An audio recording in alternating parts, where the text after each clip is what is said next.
guys, so a lot of you have been asking for an update on the cabin, and I wanted to give you one of those. So I strung together a few clips of what's been going on from the spring up until this point. As you can see, right now we're going to be working on the flooring, so I just want to show you that. So here we go. So all the hardwood flooring is sort of lined up right there, and I'm just going to do a little bit of sanding at the seams here with the belt sander so it's nice and level. Got the kitchen in place already, so that's good. And I think I showed you guys earlier that we've got some running water. It's on a pump mechanism there. And if you look in here, you've got the clean water and then you've got the gray water. So that's really good. All right, let's show you what we've been up to. Another thing that has to be done is water sealing of the walls of the cabin. After much thought of how to deal with staining the board and batten siding, ended up deciding to use Thompson's Waterseal. So this is the one use, and I just sort of put in a little paint tray here. And I've got one of these deck sponges, so one way it's nice and flat. Flip it the other way, there's a bit of a groove. So you can see on here, you know, you've got the edge of the batten. So it kind of goes along here and stains along there as well. I found it worked really well. Yes, the wood will gray down, but at least the Thompson's Waterseal helps prevent a bit of rot. Thought about using other paints, and I just was afraid they were going to peel and things like that. So just want a little bit of extra waterproofing on the side. So been doing this the last 3 years, and it seems to be working really well. You can see it kind of goes on a bit milky, but it will dry clear.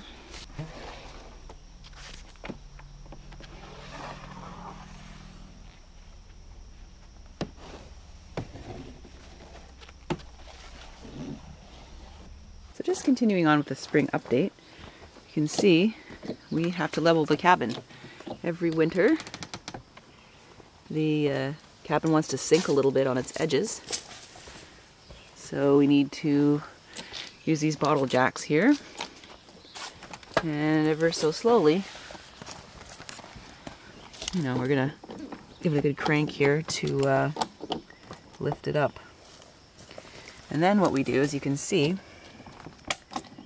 there's a gap right here. I'm gonna put my finger there because that's dangerous, but you can see the gap. What we'll do is we'll lift up these patio stones here, put a bit more gravel underneath.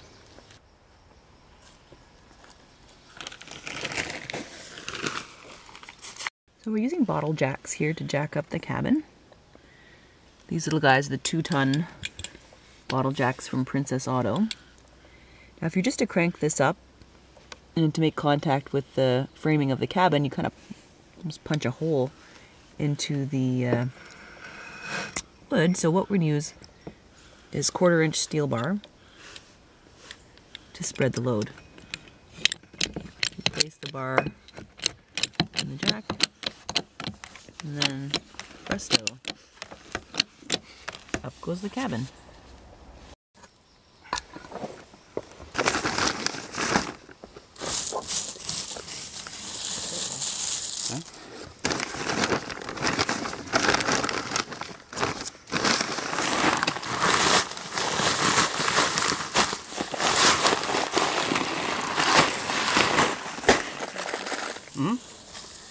You want to do it?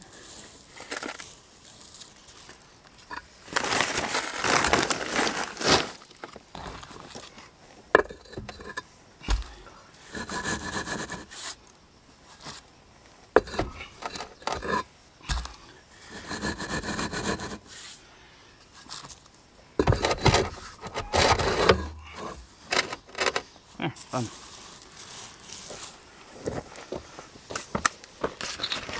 Okay. You can show this on the side. So there you go. As you can see, there's no longer a gap once we properly put enough gravel underneath the patio stones. We're on the other side.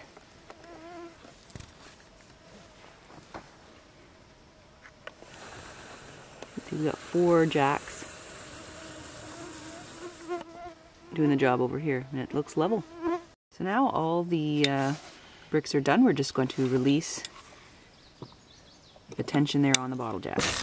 Whoop, there it goes. Now the cabin's resting on our handiwork.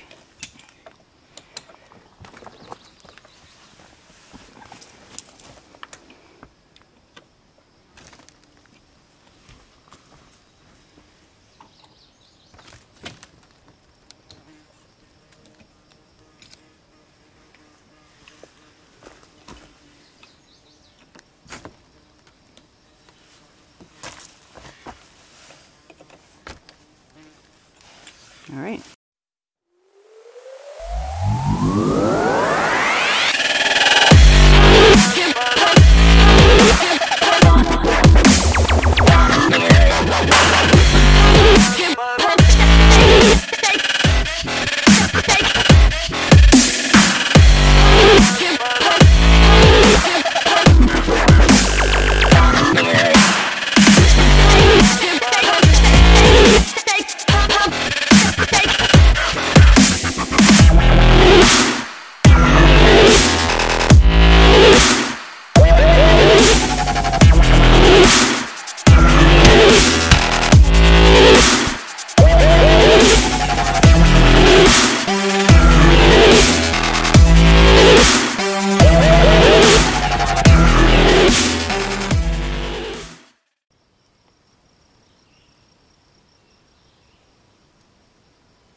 One of the nicest things about this time of year is strawberries. Look at that, yummy. I've been doing some work today in the field, checking out the trees, and have to stop every 2 seconds because there's strawberries everywhere. It's awesome. Pretty soon it'll be raspberries and then blueberries, so I'm hoping to make some jam and stuff like that. So I'll be forever picking these strawberries, though they're very small. But oh, lots of flavor in them. Really lots of good flavor in there. So I've just been foraging around and look what I found. Asparagus. It's just a little sprout here, but that's really tasty. Pretty excited about that. There's another plant right here. Looks like someone beat me to this one, but that's a nice little stalk right there. Nice and fresh. Just a little garden update. As you can see, the onions I planted are doing really, really well. It's the end of May. And I guess last year I must have planted some garlic because it's all coming up right here, so that's great. And here are the potatoes. They're doing really well. I don't think I've ever seen them this tall. I think that's due to the fact I added a lot of compost into this location this year. So that's really good. I've been working on my little gardens. As you can see, I made a really cheap garden box here. I actually just used some old scrap wood from the cabin build. I thought, why not? Let's just recycle a little bit. So I've got a little bit of this weed mat here, so that no weeds or grass come up. I ran out of soil and the local store didn't have any left. So what I've done just to get started this weekend is I've just kind of partitioned off the garden bed and put in what soil I did have. And then when I get more soil on this side, I'll just take this out. But just for now to hold it all in place. Right now I've got my radishes in here, carrots, Swiss chard, and I've also got a whole bunch of peas sort of at the back. So the next couple of weeks when I come back, I will definitely fill it up with more stuff. I'm not going to try to make a huge garden this year, but I'm just going to try to focus on quality produce. You know, more isn't necessarily better. I just want to try to actually do it properly this year. I think I've got a good spot. Obviously lots of sunshine here.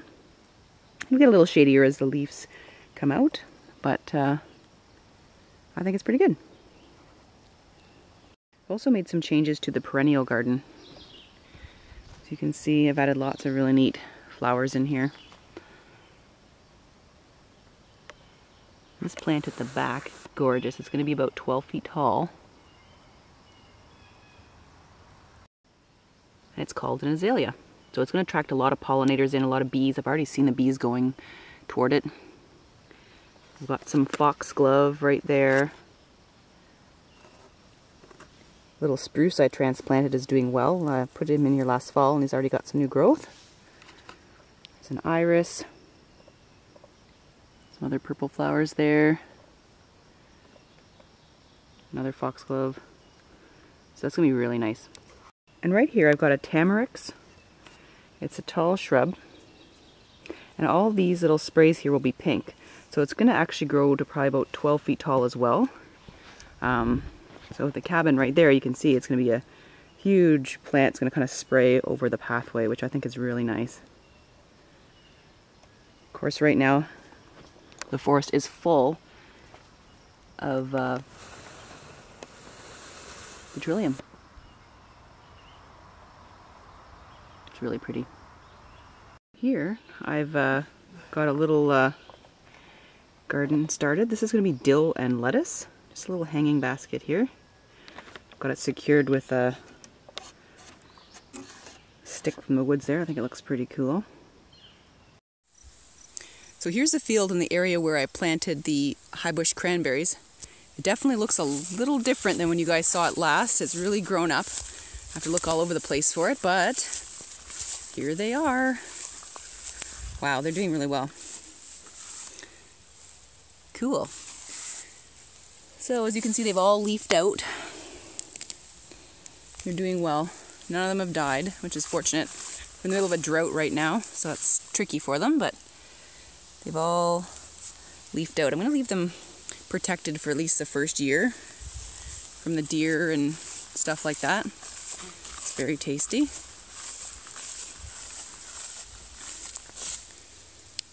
Perfect. So as you can see, all the aspen have really leafed out. I really need to thin these. They do call them a weed tree for a reason. They will shoot up so quickly. I mean, these guys weren't very tall 3 years ago, and now look at them.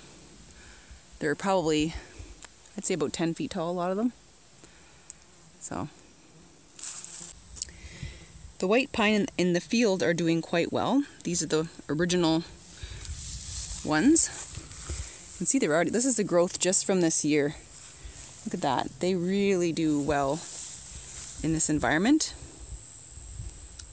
Let me show you how the other guys, the seed stock, the bare root stock that I planted, how they're doing. Here we are in the field and you can see little pines. Now I've manually cleared away the grasses, so there's minimal competition for these guys. I think at this point I've only lost 2 of them, and they were really little itty bitty ones that you kind of wondered if they were going to take or not out of the bag. The others, they're doing really well. I'll show you one over here that I think we got as an error. It's a little bit larger rootstock, but he's doing really well. So this is the big guy. It's got several branches, as you can see, and this big crown right here. So far, no pine beetle damage, and they seem to be doing well, even though it is we're experiencing a moderate drought right now. Here's a little blueberry bush that I planted a few years ago. Pretty excited, it's got some blueberries on it. Here's my little veggie garden, so it's coming along well. I brought more soil and wood chips, so I've made the other half of the bed. And I've got some carrots and radishes and choy, and at the back there are the peas. So they're coming along really nicely.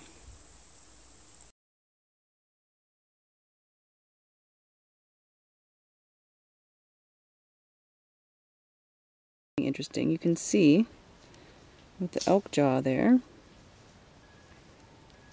the adult incisors were still inside the jaw. So these big teeth here, just at the bottom of your screen, and then the baby teeth on top. So that tells me that it was definitely a young one. Well, and also you can see the molars still haven't erupted at the back. Very cool.